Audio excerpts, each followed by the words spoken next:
कैलाश से धुआं धुआं है। अरे का हो, काहे मन मार के बैठल बड़ू?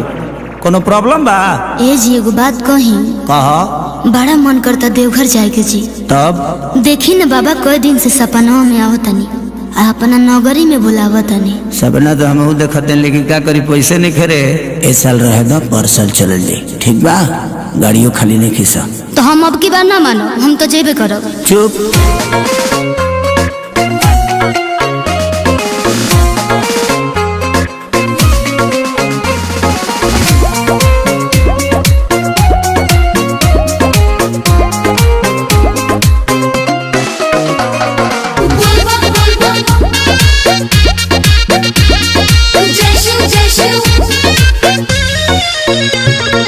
गाड़ी रिजर्व नहीं मिला जान, असो भर छोड़ा जाने कर परेशान।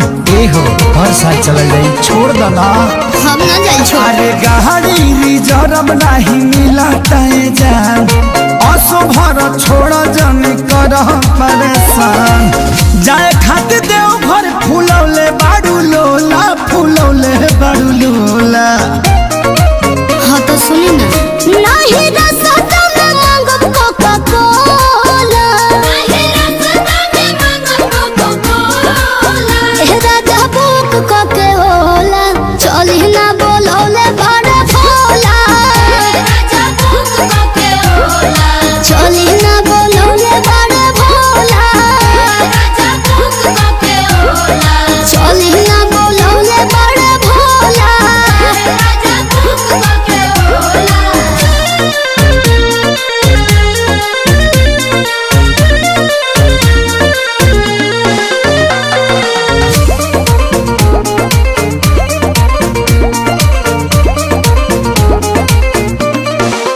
जिद नहीं कर तू मानिला सजनिया, गाँव के शिवाला जल ढार ली हरनिया। फुसलाई मत, हम महान बनावा बकी बेर जाई पे करो। भोले बाबा को जलवा चढ़ाई पे करो। वही साल चली हो कि नाई शंखा पोला, कि नाई शंखा पोला। हाँ तो सुनी ना।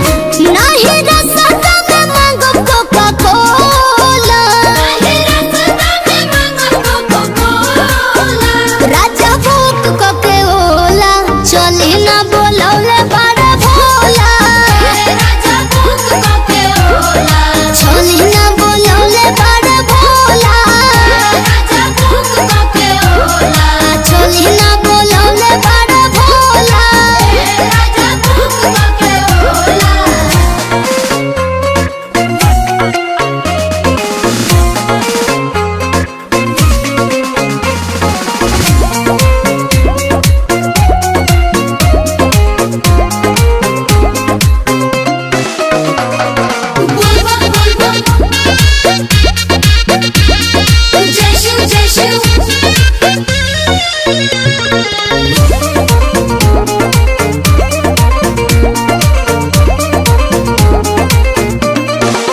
अपना मर्द से करो जानी पंगा, मन बचंगा तो कठौती में गंगा। कहानी मत सुनाई। एह जी देखी ना जात भाड़े पर कसबा रोड, कान्हे लेके कमोर बट भक्ति के मूड। तोहके चढ़ौले बा खेसरिया बकलोला, खेसरिया बकलोला। असर बिंदु जी तो जाते बाड़ो। नहीं रस